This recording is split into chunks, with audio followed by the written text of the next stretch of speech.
Corona काळात सर्वाधिक काळाबाजार जर कशाचा झाला असेल तर तो ऑक्सिजन सिलेंडरचा.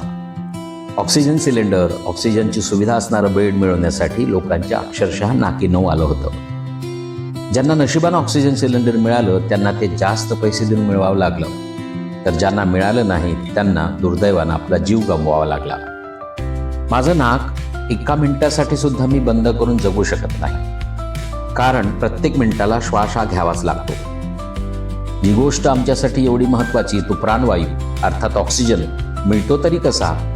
आम्हाला झाडं हा प्राणवायू उपलब्ध करून देत असतात. प्रकाश संश्लेषण क्रियेत सूर्यप्रकाशात झाडं आपलं अन्न तयार करतात. या प्रक्रियेत ते ऑक्सिजन वायू सोडत असतात. तोच ऑक्सिजन आम्हाला श्वसनासाठी उपयोगी पडतो. म्हणजे आम्हाला दर मिनिटाला लागणारा ऑक्सिजन निसर्गातली झाडं उपलब्ध करून देतात. किती या झाडांचे आमच्यावर उपकार!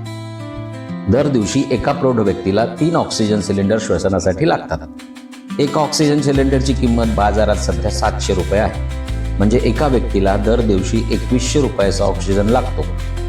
एका महिन्याला सुमारे 60,000 रुपयांचा आणि वर्षाला 7 लाख रुपयांचा ऑक्सिजन आम्ही वातावरणातून मिळवतो, तोही अगदी मोफत. याप्रमाणे हिशेब केल्यास माझं वय 40 वर्ष आहे.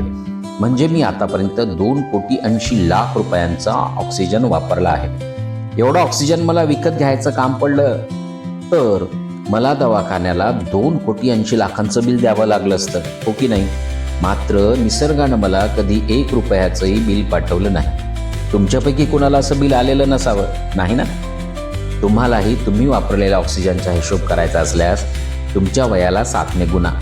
जे उत्तर येईल तेवढ्या लाख रुपयांचा ऑक्सिजन तुम्ही वापरला आहे असं समजा.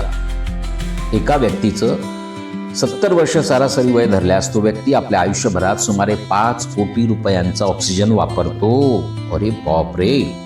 मात्र त्या बदल्यात निसर्गाला काय देतो? तर काहीच नाही. म्हणजे प्रत्येक माणसावर निसर्गाचं केवळ ऑक्सिजनचं 5 कोटी रुपयांचं कर्ज आहे. पाणी, माती आणि इतर बाबींचा यात समावेश केलेला नाही. या सर्वांची परतफेड आम्ही कधी आणि कशी करणार आहोत कोणास ठाऊक.